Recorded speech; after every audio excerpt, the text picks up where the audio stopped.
Olá!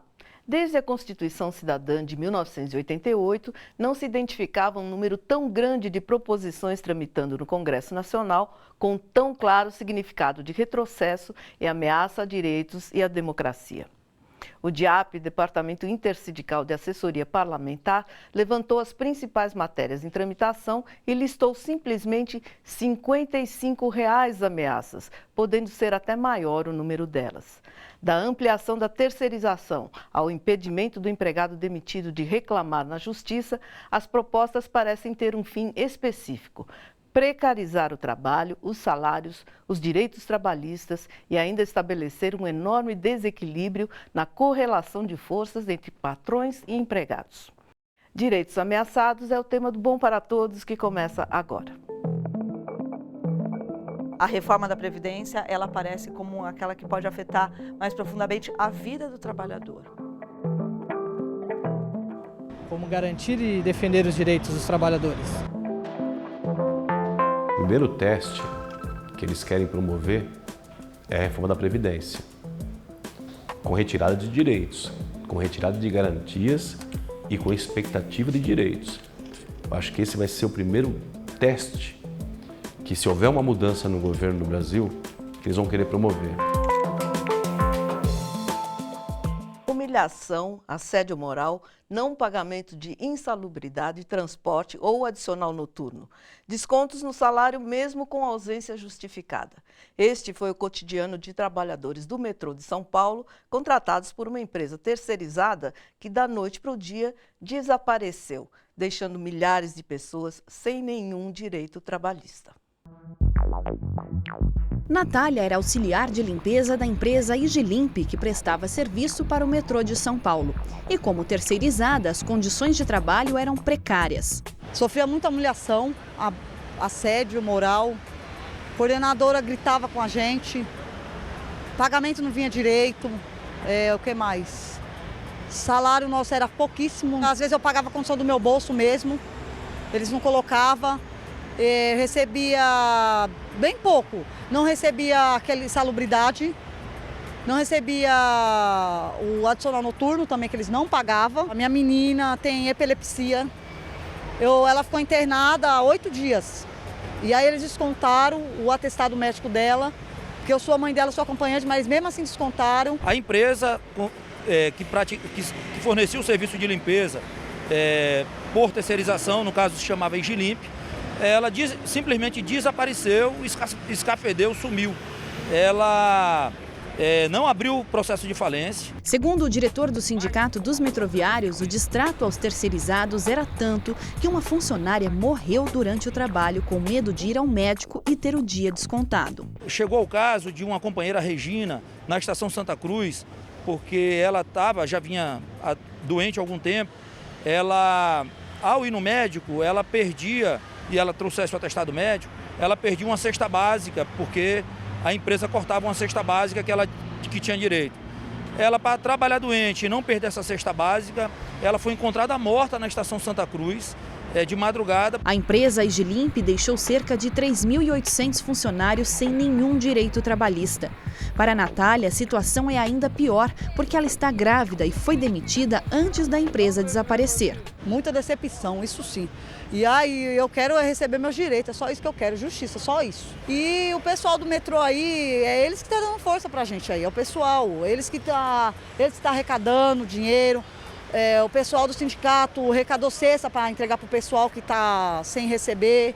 Eles estão fazendo um possível para ajudar a gente, entendeu? Para a gente não ficar na mão. Diga-se de passagem que o projeto de lei que propõe regulamentar, que eles chamam de regulamentar a terceirização, na verdade propõe piorar e consolidar alguns ataques e algumas situações muito precárias de condição desses trabalhadores. O metrô, por incrível que pareça, que não economiza quando tem que dar dinheiro para os casos aí que a gente vê a mídia, o Ministério Público denunciar, de cartel, corrupção, superfaturamento, má gestão. É uma gestão que privilegia altos salários. No metrô de São Paulo hoje nós temos em torno de 400 cidadãos, que não podemos chamar de trabalhadores, que consomem 20 milhões de reais da folha de pagamento. Não foi o mesmo que quando esses trabalhadores que ganham um pouco mais que um salário mínimo, sequer tivesse o salário do mês pago. Porque quem se apropriou do serviço do trabalho desses companheiros, desses trabalhadores, foi o metrô. Nada mais justo do que o metrô dizer: olha, se você pelo menos trabalhou o mês de janeiro, vou pagar. Mas é uma empresa, uma direção da empresa, que não se comove com a situação nem dos usuários, da população em geral, muito menos com os terceirizados. O projeto de lei sobre terceirização foi aprovado na Câmara e agora está no Senado. E é uma das principais ameaças aos trabalhadores. O principal prejuízo aos trabalhadores é o rebaixamento do salário, da remuneração. Porque os trabalhadores terceirizados ganham em torno de 30% a menos que o trabalhador direto, não terceirizado. No Brasil, em 2014, uma pesquisa do DIEESE constatou que os trabalhadores terceirizados eram 12 milhões. Segundo a Procuradora do Trabalho, o Ministério Público tem se esforçado para diminuir esse número, mas a tarefa não é fácil. O Ministério Público do Trabalho tem ajuizado ações civis públicas, que são ações coletivas, visando a proibição da terceirização da atividade fim. Nós temos conseguido resultados positivos e condenação de grupos empresariais, grandes grupos econômicos, e isso tem incomodado o setor empresarial, que tem pressionado o Congresso Nacional pela aprovação do projeto de lei 4330. Se não houvesse essa vantagem em termos de lucro para os empresários, não seria necessário você contratar uma outra empresa que lhe preste a força de trabalho. Nossa especialista de hoje é a socióloga, professora e doutora em Ciências Sociais pela Unicamp, Carla Diegues. Ela é também docente e pesquisadora da Fundação Escola de Sociologia e Política de São Paulo. Tudo bem, Carla? Tudo bom. Essa situação que a gente mostrou na reportagem é rotineira quando se trata de empregado terceirizado? Sim, é bastante rotineira. É muito comum a gente ter empresas que trabalham com terceirização, que no meio do caminho deixam de existir, somem, desaparecem, escafedem, como bem falou o representante dos sindicatos metroviários, e que deixam os trabalhadores sem direito nenhum, nem mesmo sem os salários. E é mais comum ainda o fato das empresas primeiras, ou seja, as contratantes das terceiras, não responderem solidariamente pelos danos causados a esses trabalhadores, como a gente viu no caso do metrô. Quer dizer, o metrô também não se responsabiliza por nada? O certo é você ter uma solidariedade, né? A empresa primeira, ela é solidária, então a empresa terceira, quando a empresa terceira não consegue recolher impostos, quando a empresa terceira não consegue pagar determinados benefícios, mas nesse caso, por exemplo, não houve solidariedade, o que a nossa legislação ainda permite, né? E com o PL 4330, agora PL 30 do Senado, né, isso pode avançar ainda mais, tirando toda e qualquer solidariedade entre as partes no processo de terceirização.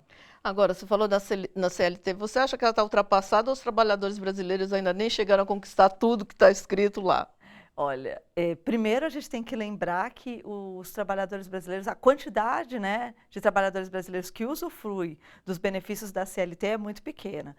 Há pouco tempo, na história brasileira, a gente conseguiu atingir mais de 50% da força de trabalho empregada com carteira assinada com direito a todos os benefícios da CLT. A crise econômica está revertendo esse processo e está reduzindo a quantidade de pessoas que têm carteira assinada. Então, ou seja, para grande parte da classe trabalhadora, a CLT nem existe, né? Essa é uma questão, a CLT nem existe. E aí a classe trabalhadora, parte da classe trabalhadora que tem acesso à CLT, também às vezes não consegue acessar todos os benefícios. E mesmo assim, alguns benefícios que a CLT ou a legislação trabalhista como um todo colocam ainda são muito aquém do que a gente vê em muitas partes do mundo, como por exemplo, a licença maternidade, né, que no Brasil é de 4 até 6 meses, em alguns países ela chega até 12 meses, a licença paternidade, que no nosso caso é de 5 dias e agora, para quem está dentro do programa Empresa Cidadã, se estende por mais alguns dias, mas é muito restrita quando comparada ainda a outros países. Então, ou seja, a gente não tem uma legislação trabalhista completa e ela ainda não é de acesso a todos os empregados, sejam, né, do setor formal e informal, ou seja, apenas o setor formal, os empregados do setor formal têm acesso aos benefícios da CLT. E ainda assim querem tirar o pouco que a gente ainda tem na CLT, né? Isso mesmo. Isso que é complicado. Bom, é bem provável que a maioria da população não esteja informada sobre o que há por trás da campanha Nós Não Vamos Pagar o Pato, da poderosa Fiesp, a Federação das Indústrias do Estado de São Paulo. Mas o que importa saber é que não é pelo trabalhador que eles estão batalhando. Como garantir e defender os direitos dos trabalhadores? Como garantir e defender os direitos dos trabalhadores? Olha, essa é uma pergunta que a gente vive se fazendo. Mas é claro a importância das instituições sindicais, das organizações sindicais nessa defesa.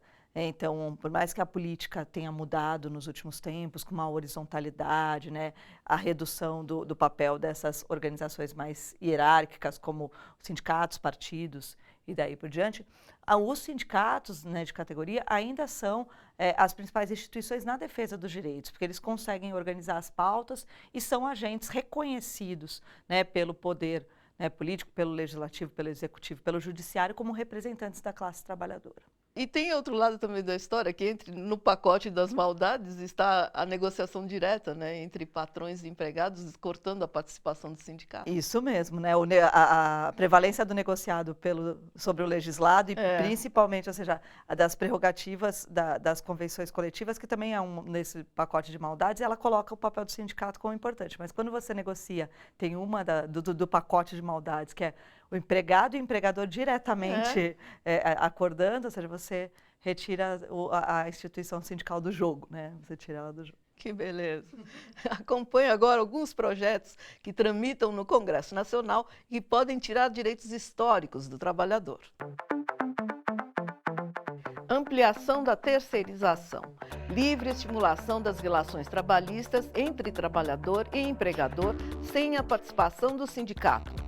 Redução da jornada com redução de salários. Alteração de benefícios trabalhistas como seguro-desemprego. Impedimento do empregado demitido de reclamar na Justiça do Trabalho. Estabelecimento do simples trabalhista, criando uma outra categoria de trabalhador com menos direitos. Regulamentação e retirada do direito de greve dos servidores. Extinção da multa de 10% por demissão sem justa causa. No próximo bloco, trabalhadores prometem resistir às tentativas de se rasgar a CLT. Se a gente permitir um rasgo na primeira página, em 5, 6 anos eles rasgam a carteira como um todo.